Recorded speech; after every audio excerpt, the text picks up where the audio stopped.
स्वागत आप सभी का बुलेटिन में। आपके साथ में हूं नलिनी पांडे। देहरादून के सहसपुर में मिट्टी बेरी परवल मार्ग के चौड़ीकरण का शिलान्यास सीएम पुष्कर सिंह धामी ने किया है और इस सड़क के चौड़ीकरण से क्षेत्र की कनेक्टिविटी सुदृढ़ होगी, ग्रामीणों को जाम से निजात मिलेगा। और इस दौरान सीएम धामी ने एक बार फिर से कहा कि धौलास में एक बड़ा षड्यंत्र रचा जा रहा था, पूरे मामले की जांच हो रही है। मुख्यमंत्री ने साफ कहा है देवभूमि की मर्यादा से खिलवाड़ और किसी भी प्रकार की साजिश को बर्दाश्त नहीं किया जाएगा।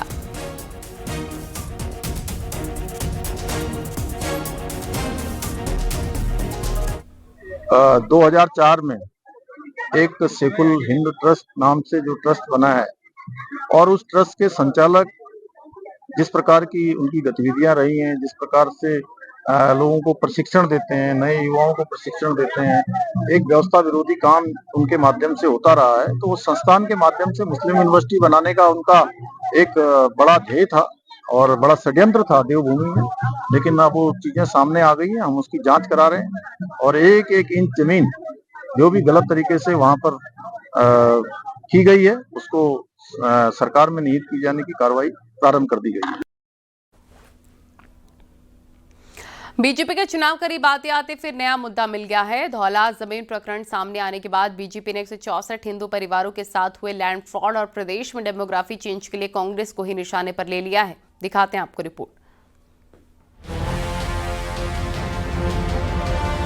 धौलास जमीन प्रकरण सामने आए 5 दिन हो गए और बीजेपी ये बात जानती है कि 2027 की जंग जीतनी है तो हिंदुत्व का मामला गर्म रखना ही होगा। ऐसे में पार्टी अब धौलास जमीन मामले में सामने आए 164 हिंदू परिवारों के साथ हुए लैंड फ्रॉड को भुनाने में लग गई है। पार्टी ने कांग्रेस को हिंदू और सनातन विरोधी होने का तमगा लगाना शुरू कर दिया है। साथ ही प्रदेश में हो रहे डेमोग्राफिक चेंज के लिए कांग्रेस को जिम्मेदार माना है। बीजेपी अब 2027 के इलेक्शन में डेमोग्राफिक चेंज के मुद्दे पर कांग्रेस को ही घेरने वाली है। सनातन भूमि को, जो कि देवभूमि कही जाती है, इस तरह के एक्टिविटीज का केंद्र बनाकर यहाँ की डेमोग्राफी को बिगाड़कर यहाँ पर इस सनातन भूमि को जो है क्या बनाना चाहते हैं, यहाँ पर इस तरह की अराजकता क्यों फैलाना चाहते हैं। तो कांग्रेस अपने आप में उत्तराखंड की अपराधी है, मेरा ये मानना है। सनातन विरोधी है, हिंदू विरोधी है। वहीं कांग्रेस का कहना है कि बीजेपी की सरकार के समय ही धौलास जमीन का फ्री होल्ड कराया गया, उनकी सरकार के समय ही जमीन बेची गई और अब आरोप कांग्रेस पर लगा रहे हैं। तो सरकार है उनकी, सरकार ये पता करे कि किसके समय में वो जमीन फ्री होल्ड की गई और निश्चित रूप में जिसके समय में वो जमीन फ्री होल्ड की गई इन्हीं की सरकार थी, इन्हीं की सरकार में फ्री होल्ड की गई, इन्हीं की सरकार में वो सब बिका और बात कांग्रेस की कर रहे हैं। तो फजूल की बातें हैं, इनके पास और कुछ बोलने के लिए नहीं है, इसलिए इसी लीग पर चलते हैं। बहरहाल धौलास जमीन को बेचने के बाद उपजा विवाद बीजेपी बिल्कुल छोड़ने के मूड में नहीं है और जैसे जैसे विधानसभा चुनाव का समय करीब आ रहा है बीजेपी इसे और तेजी से उठाने की कोशिश करेगी। न्यूज़ 18 के लिए देहरादून से भारती सकलानी उनियाल की रिपोर्ट। कोटद्वार के लालडांग चिल्लर खाल रोड को लेकर वर्षों से चल रहे विवाद में बड़ा फैसला आया है और सुप्रीम कोर्ट ने सड़क के पुनर्निर्माण और सुदृढ़ीकरण को मंजूरी दे दी है। आपको बता दें सुप्रीम कोर्ट ने जनवरी 2023 में लालडांग से चिल्लर खाल रोड के पुनर्निर्माण पर रोक लगा दी थी। इसके बाद गढ़वाल सांसद अनिल बलूनी ने सुप्रीम कोर्ट में पिटीशन दी थी, जिसके बाद कोर्ट ने अनिल बलूनी की याचिका का संज्ञान लेते हुए लगी रोक को हटा लिया है और रोड के पुनर्निर्माण की अनुमति दे दी है। वहीं सांसद अनिल बलूनी ने इसके लिए सुप्रीम कोर्ट का आभार जताया। साथ ही सांसद और वकील बांसुरी स्वराज का भी आभार जताया है और अब 11 किलोमीटर से अधिक लंबी इस सड़क के बनने से 18 गांवों को 40,000 से ज्यादा आबादी को राहत मिलेगी।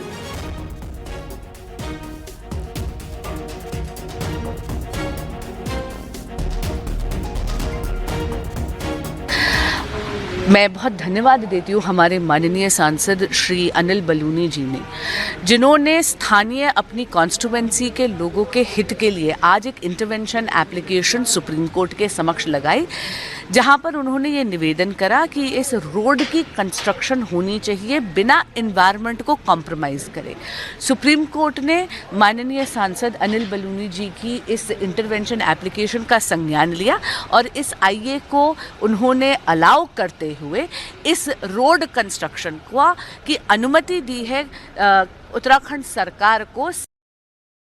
और इसी पर बातचीत करने के लिए गढ़वाल सांसद अनिल बलूनी जी हमारे साथ जुड़ गए। अनिल जी, बहुत बहुत स्वागत है आपका। सबसे पहला सवाल यही कि लालढांग चिल्लरखाल रोड के पुनर्निर्माण की अनुमति, ये कितना बड़ा फैसला मानते हैं आप? देखिए, ये बहुत ही बड़ा फैसला है और हम लोग बहुत लंबे समय से इस सब के लिए संघर्ष भी कर रहे थे। बहुत लोगों ने संघर्ष किया और इस मार्ग को चालू करने को लेकर जो सुप्रीम कोर्ट का स्टे था वो वेकेट होना था। और आज हमारी तरफ से नई दिल्ली की हमारी सांसद और सुप्रीम कोर्ट की सीनियर एडवोकेट बांसुरी स्वराज जी, सिद्धार्थ यादव जी, वैभव थलेड़ी जी, पूरे हमारे वकीलों की टीम ने बहुत ही अच्छे तरीके से पूरे विषय को वहां पर रखा और माननीय सुप्रीम कोर्ट ने स्टे को वैकेट किया है। ये मार्ग होने से गढ़वाल के बहुत बड़े हिस्से को देहरादून से कनेक्ट होने में बहुत मदद मिलेगी। साथ ही मैं ये कहना चाहता हूँ कि ये जो मार्ग है ये कंडी मार्ग का एक हिस्सा है जो कि हमारे कुमाऊं को गढ़वाल से जोड़ता है। और अब इस यहाँ से तैयार हो जाने के से अगला जो हम लोगों का संघर्ष है वो कोटद्वार से रामनगर का जो कंडी मार्ग है उसको जोड़ने का हम लोग शुरू करेंगे और मुझे पूरा विश्वास है कि इसमें भी हम सफल होंगे। अभी उत्तराखंड के लोग, हमारे जो कुमाऊं के लोग हैं, वो देहरादून आने के लिए उत्तर प्रदेश से आना पड़ता है। जब हमारा कंडी मार्ग पूर्णतः तैयार हो जाएगा तो हम लोग अंदर से ही ट्रेवल कर पाएंगे। इसलिए आज का जो फैसला ये बहुत ही महत्वपूर्ण फैसला है और प्रत्येक उत्तराखंडी को किसी न किसी प्रकार से ये टच करेगा और आने वाले समय में इसमें अच्छा मार्ग भी बनेगा। हमारे कोटद्वार, लैंसडौन, ब्यूरोखाल, नैनी डांडा, थलीसैन, ये सारे लोगों को यहाँ से हरिद्वार, देहरादून जाने के लिए सहूलियत होगी। बिल्कुल, और निश्चित तौर पर 40,000 लोगों को सीधे तौर पर इससे फायदा होने वाला है, क्योंकि जो बहुत बड़ी समस्या पलायन की, कनेक्टिविटी की, ये भी बहुत बेहतर हो जाएगी। अनिल जी, मैं जो आपने 40,000 का, मुझे लगता है कि असल में इससे बहुत बड़ी संख्या में लोगों को लाभ होगा। मैंने कहा ना आपको कि इससे कोटद्वार के लोगों के अलावा हमारे लैंसडौन विधानसभा के लोग, ब्यूरोखाल के लोग, ये सब लोग यहाँ से जा सकेंगे। तो इसमें लाखों लोग इससे प्रभावित होंगे और ये रास्ता वाकई हम लोगों के लिए जीवन रेखा की तरह होगा। लेकिन इतने ज्यादा स्तर पर लोगों को फायदा मिलेगा तो आखिर ये मामला पहुंचा कैसे सुप्रीम कोर्ट? कहां पर ये पूरा इशू आ गया था जिसकी वजह से अब तक अटका हुआ था? ये राजाजी नेशनल पार्क के अंदर से रास्ता जाता है और राजाजी नेशनल पार्क वो टाइगर रिजर्व है। तो उस दौरान क्योंकि टाइगर रिजर्व में बहुत सारे कंसर्न होते हैं, बहुत सारे एनवायरमेंट कंसर्न होते हैं, बहुत सारी इस प्रकार की जो पर्यावरण से जुड़ी चीजें होती है, उस कारण इसको स्टे हुआ था और ये रोड कभी पक्का नहीं बन पाया। हम लोग चाहते थे ये रोड को पक्का करके इसमें हमारे सारे व्हीकल चल सके। तो पहली बार ऐसा हुआ है कि इसको स्टे को हटा है। जी, बहुत बहुत शुक्रिया आपका जुड़ने के लिए, बातचीत करने के लिए। तो कोटद्वार के लालढांग चिल्लरखाल रोड को लेकर वर्षों से चल रहे विवाद में बड़ा फैसला आ गया है, जिसके बाद कोटद्वार से विधायक और विधानसभा स्पीकर रितु खंडूरी ने सीएम पुष्कर सिंह धामी, सांसद अनिल बलूनी का आभार जताया है।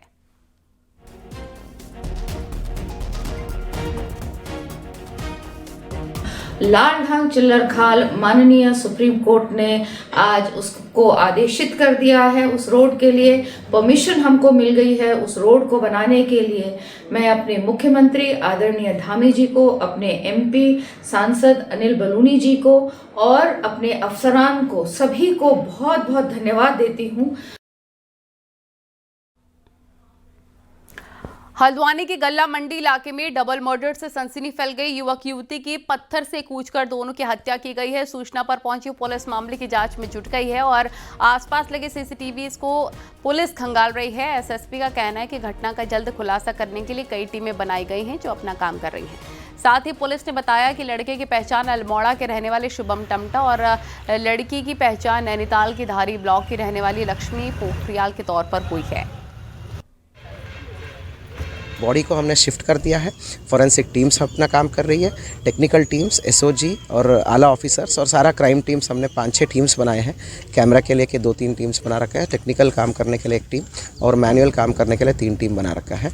टोटल जो है छोटी छोटी टुकड़ों में हमने विभिन्न टीम्स हमें ऑपरेट कर रही है। लगभग 2 से 3 घंटे के बाद हम आपको फिर से अवगत कराएंगे, उसमें सारा डिटेल्स हमको आपको बता देंगे, विक्टिम्स के बारे में, विक्टिम्स लास्ट बार क्या देखे गए थे। देहरादून की तिब्बती मार्केट में मंगलवार को दिन दहाड़े युवक की गोली मारकर हत्या करने वाले बदमाशों से पुलिस की मुठभेड़ हुई है और पुलिस एनकाउंटर में दोनों आरोपियों के पैर में गोली लगी। दोनों घायल बदमाशों को इलाज के लिए अस्पताल में भर्ती कराया गया। बता दें कि 2 अलग अलग जगहों रायपुर और लाडपुर और लाल तप्पड़ इलाके में मुठभेड़ हुई है। दोनों बदमाशों के पास से हत्या में इस्तेमाल 2 तमंचे और स्कूटी बरामद किए गए हैं।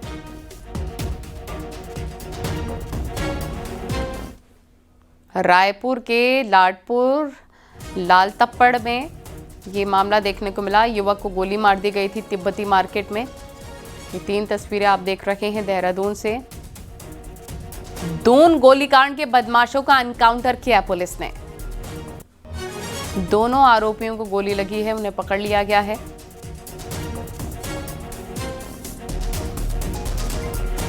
तो उत्तराखंड में गैंग वॉर, दुष्कर्म और फायरिंग की लगातार घटनाओं ने कानून व्यवस्था पर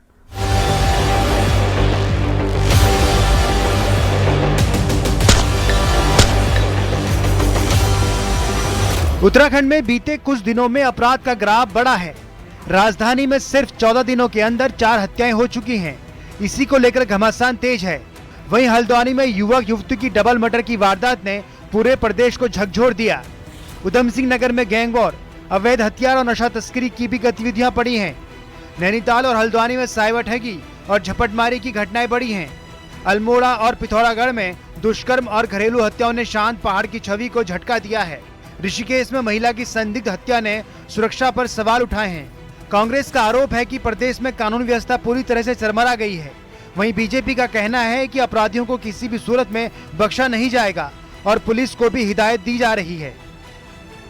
पूरा राज्य इस समय जिन परिस्थितियों से गुजर रहा है, राज्य में कानून व्यवस्था पूरी तरह से, एक तो कहते हैं चौपट है, ध्वस्त है, धराशायी है। कोई कहीं किसी प्रकार का पुलिस का खौफ अपराधियों के मन में नहीं है। देखिए, इस समय ज्यादा ही कुछ हुआ है। जो घटनाक्रम हुआ है वो दुखद और चिंताजनक है कि 14 दिन के अंतराल में 4 मर्डर देहरादून जिले में ही हो रहे हैं। तो ये एक दुखद है और बहुत ही चिंताजनक है। लॉ एंड ऑर्डर को और मजबूत करने की आवश्यकता है। लगातार बढ़ती घटनाओं के बीच पुलिस महकमे में भी हलचल तेज हो गई है। वरिष्ठ अधिकारियों ने समीक्षा बैठकों का दौर शुरू किया है और जिले से रिपोर्ट तलब की गई है। संवेदनशील इलाकों में अतिरिक्त फोर्स तैनात करने, हिस्ट्री शीटरों की निगरानी बढ़ाने और रात की गश्त तेज करने के निर्देश दिए गए हैं। इसमें जो पिछले कुछ दिनों से जो क्राइम में कुछ वृद्धि हुई है उसका संज्ञान लिया गया है और साथ साथ जो इफेक्टिव पुलिसिंग जो पहले से ही चल रही है उनको निर्देशित किया गया है कि पुलिस प्रेजेंस जो है उसको और भी ज़्यादा बढ़ाया जाए। जो व्यस्तम इलाके हैं वहाँ पे चेकिंग की जाए। बढ़ते अपराध से सियासत भी गर्म है, लेकिन सड़कों पर गोलियां चलें और हत्याएं सुर्खियां बने तो चिंता लाजमी है। अब सवाल यही है कि क्या अपराधियों में सचमुच डर पैदा होगा या बयानबाजी ही चलती रहेगी। उत्तराखंड में बढ़ता अपराध अब सरकार, सियासत और पुलिस तीनों के लिए परीक्षा बन चुका है। देवभूमि उत्तराखंड में क्राइम का ग्राफ लगातार बढ़ रहा है। लूट, हत्या, महिला अपराध जैसे वारदातों पर अब सवाल उठने लगे हैं। राजधानी से लेकर प्रदेश के दूरस्थ इलाके भी अब इन अपराधों से अछूते नहीं हैं, जिस पर अब सबसे बड़ा सवाल है कि क्या पुलिस का जो खौफ है वो बदमाशों में खत्म हो गया है। कैमरा से दीपक राणा के साथ में सत्येंद्र बरतवाल, न्यूज़ 18 देहरादून। हल्द्वानी के फतेहपुर इलाके में गंगा देवी अपनी बहू और एक पड़ोसी महिला के साथ जंगल में चारा लेने गई थी, तभी उसे किसी खतरनाक जंगली जानवर ने निशाना बना लिया। आशंका जताई जा रही है खूंखार जानवर बाघ या तेंदुआ होगा। बताया जा रहा है महिला घास काट रही थी, तभी झाड़ी के भीतर छिपे हुए जंगली जानवर ने उन पर अटैक कर दिया। इस दौरान इस महिला के साथ मौजूद उसकी बहू और पड़ोसी ने बड़ी मुश्किल से भागकर अपनी जान बचाई। हालांकि उन्होंने हिम्मत दिखाते हुए गंगा देवी को भी बचाने की कोशिश की, लेकिन वो उसे बचा नहीं सके। स्थानीय लोग अब इस आदमखोर को पकड़ने की मांग कर रहे हैं। ठीक है। और अब आपको दिखाते पहाड़ टॉप 10 न्यूज। देहरादून के पचफादून इलाके में अवैध प्लॉटिंग पर बुलडोजर चला है। 25 बीघा जमीन पर बना अवैध निर्माण ध्वस्त किया गया। केंद्र सरकार के नए श्रम कानून के विरोध में उत्तराखंड में संयुक्त ट्रेड यूनियन संघर्ष समिति ने प्रदर्शन किया। प्रदर्शनकारियों ने कहा, नए श्रम कानूनों से कर्मचारियों के अधिकार कमजोर होंगे। उत्तरकाशी में आंगनवाड़ी वर्कर्स ने प्रदर्शन किया है। सरकारी कर्मचारी घोषित करने और न्यूनतम मानदेय 20,000 करने की मांग की। पिथौरागढ़ में आंगनवाड़ी वर्कर और भोजन माताओं ने बड़ा प्रदर्शन किया है। इस दौरान दोनों संगठनों ने 4 नए लेबर कानूनों को वापस लेने की मांग की है। रुड़की में ऊर्जा निगम के निजीकरण के विरोध में कर्मचारी और अधिकारियों ने 1 दिवसीय सांकेतिक धरना दिया। सरकार की नीतियों के खिलाफ नारेबाजी की। हल्द्वानी में कांग्रेस नेताओं की बड़ी बैठक हुई। 16 फरवरी को विभिन्न मुद्दों को लेकर देहरादून में लोक भवन का घेराव कर रणनीति बनाई गई। उत्तरकाशी के गंगोत्री में इन दिनों कावड़ यात्री जल भरने आ रहे हैं। आरोप है कि कावड़िए डीजे तेज आवाज में बजा रहे हैं, जिससे हुड़दंग मच रहा है। पिथौरागढ़ में बोर्ड परीक्षाओं को देखते हुए परीक्षा उत्सव का आयोजन किया गया है। GGIC में आयोजित इस उत्सव में DM सीधे छात्र से रूबरू हुए। अल्मोड़ा के स्पोर्ट्स स्टेडियम में फुटबॉल प्रतियोगिता शुरू हो गई है। इसमें कुमाऊं की 6 टीमें हिस्सा ले रही हैं। युवाओं को खेल से जोड़ना और नशे से दूर रखना मकसद है। रुद्रप्रयाग के सरकारी स्कूलों में बच्चों ने पहाड़ी व्यंजन के स्टॉल लगाए। पहाड़ी कल्चर को प्रमोट करने की कोशिश की।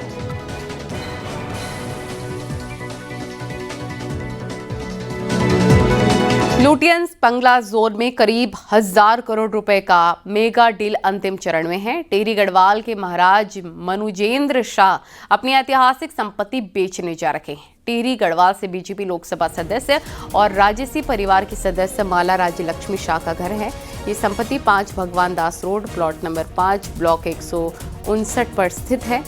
करीब 3.2 एकड़ में फैला ये बंगला सत्ता और विरासत की पहचान माना जाता है।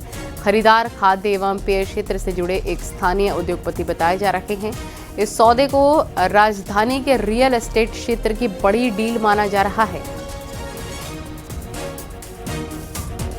दिल्ली के लुटियंस बंगलो जोन में करोड़ों की डील होना आम बात है और इस वक्त मैं एक ऐसे ही बंगलो के सामने मौजूद हूँ जिसका 1000 गढ़वाल हाउस, ये एक प्रोमिनेंट इलाके में आता है। इसके आसपास अगर हम बात करें तो सुप्रीम कोर्ट है और मंडी हाउस है। और तो ये जो मकान हम आपको दिखा रहे हैं ये ईंट पत्थर के नहीं है, इसमें सत्ता है, विरासत है।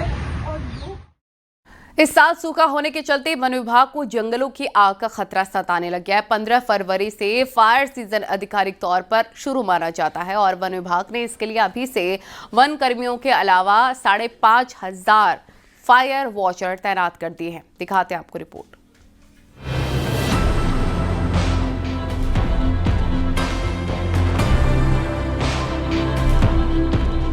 आमतौर पर जंगलों में आग लगने की घटनाएं फरवरी मार्च से तापमान बढ़ने के बाद देखने को मिलती थी, लेकिन कम बारिश और बर्फबारी के कारण इस बार शीतकाल से ही जंगल जलने शुरू हो गए थे। नवंबर से अभी तक 58 घटनाएं सामने आ चुकी हैं। इसमें वन विभाग का अनुमान है कि इस बार गर्मी बढ़ने के साथ ही आग लगने की घटनाएं और भी बढ़ सकती हैं। वन विभाग ने इसके लिए अभी से वन कर्मियों के अलावा 5,500 सीजनल फायर वॉचर तैनात कर दिए हैं, जिनमें से 3,000 गढ़वाल और 2,500 कुमाऊं मंडल के जिलों में तैनात करने के आदेश हैं। इन सभी फायर वॉचर का 10-10 लाख का बीमा भी कराया जा रहा है। कुल गढ़वाल मंडल में लगभग 3,000 फायर वॉचर्स और कुमाऊं मंडल में लगभग 2,600, इस प्रकार 5,600 फायर वॉचर्स अधिकतम हम एंगेज कर सकते हैं और इनके लिए बीमा, उनकी जीवन बीमा की 10 लाख जीवन बीमा रहेगा, उसकी व्यवस्था हमने कर दी है। फायर फाइटिंग के लिए वन विभाग इस बार सभी विभागों के साथ कोऑर्डिनेशन कर रहा है। 18 फरवरी को प्रदेश के सभी डिवीजनों में एक बड़ी मॉक ड्रिल भी होने जा रही है, जिसमें फेक फायर पॉइंट जनरेट कर फायर फाइटिंग की तैयारी की समीक्षा की जाएगी। इसके अलावा इस बार वन कर्मियों के लिए फायर प्रॉक्सिमिटी सूट भी खरीदे गए हैं। मॉक ड्रिल के माध्यम से इनका भी परीक्षण किया जाएगा। 18 फरवरी को सभी वन प्रभागों में, पूरे जिलों में, स्टेट लेवल पे एक मॉक ड्रिल का आयोजन किया जा रहा है, जिसकी आज प्रिपरेटरी मीटिंग है। इस मॉक ड्रिल में सभी वन प्रभागों द्वारा अपने अपने संसाधनों की टेस्टिंग की जाएगी, मैन पावर डिप्लॉयमेंट को जांच परखा जाएगा, उनकी मोबिलिटीज को, हर क्रूज स्टेशन की जो ऑपरेशनल प्रिपेयर्डनेस है उसको फाइनल चेक किया जाएगा। फायर सीजन में जंगलों की आग से उत्तराखंड को हर साल भारी नुकसान उठाना पड़ता है। इस बार वन विभाग के सामने कई प्रकार की चुनौतियां हैं। एक ओर फायर सीजन अपने चरम पर होगा तो दूसरी ओर चारधाम यात्रा की भी शुरुआत होगी। ऊपर से चुनावी साल भी है। सरकार नहीं चाहेगी कि जंगलों की आग सियासत का मुद्दा बने। न्यूज़ 18 के लिए देहरादून से सुनील नौप्रभात की रिपोर्ट। पिथौरागढ़ शहर के बीचों बीच बहने वाली यक्षवती नदी को फिर जिंदा करने की कवायद शुरू हो गई है और इस कवायद को परवान चढ़ाने के लिए 3 विभागों को जिम्मा दिया जा रहा है। लेकिन दशकों से नाले में तब्दील हुई इस नदी को जिंदा करना इतना भी आसान नहीं है। दिखाते हैं आपको रिपोर्ट।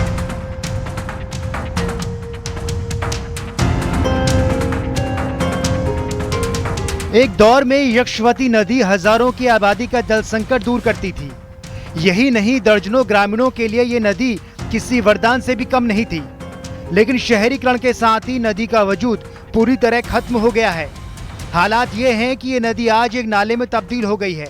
शहर की गंदगी के साथ सीवर भी इस नदी में बह रहा है, लेकिन अब इसे पुराने रूप में लाने की कोशिशें तेज हो रही हैं। ये नक्शवती नदी को आइडेंटिफाई किया गया है, तो इसी के दृष्टिगत एक कार्यक्रम यहाँ पर आयोजित किया गया था। तो यहाँ पर वृहद रूप से चाल खाल बनेंगे, खंतियाँ बनेंगी और वृक्षारोपण का कार्यक्रम भी होगा। जैसा नई दी महोत्सव का कॉन्सेप्ट है कि वाटर कंजर्वेशन की एक्टिविटीज़ को पूरे जनपद के अंतर्गत ही संचालित करना है। नदी को जिंदा करने का जिम्मा लघु सिंचाई और वन विभाग को दिया गया है। ये तीनों विभाग जहां नदी को पूरी तरह साफ करेंगे, वहीं पानी को रोकने के लिए चेक डैम भी बनाएंगे। यही नहीं, नदी के कैचमेंट एरिया में पेड़ों का प्लांटेशन भी बड़ी संख्या में किया जाना है। साथ ही चाल और खाल भी बनाए जाने हैं ताकि नदी के चारों तरफ का वाटर लेवल बढ़ता ही रहे। यक्षवती रिवर जो पुनर्जीवित होगी, इससे जो है आपके आम जनमानस को, फॉरेस्ट को, वाइल्ड लाइफ को इसमें जो है बहुत ही जो है एक बढ़ा हुआ जल स्तर देखने को मिलेगा और जो एक गर्मी के सीजन में पानी की कमी देखने को मिलती है, वो कहीं ना कहीं इससे कम होगी। इस कवायद से अगर यक्षवती नदी फिर से जिंदा होती है तो तय है कि जल संकट दूर होगा ही। साथ ही शहर के बीचों बीच बहने वाली नदी पर्यटकों के लिए भी आकर्षण का केंद्र हो सकती है। लेकिन ये सब कुछ इतना आसान नहीं है। ऐसे में अब देखना होगा कि तीनों विभाग अपने टास्क को कहां तक पूरा कर पाते हैं। न्यूज़ 18 के लिए अल्मोड़ा से विजय वर्धन उप्रेती की रिपोर्ट।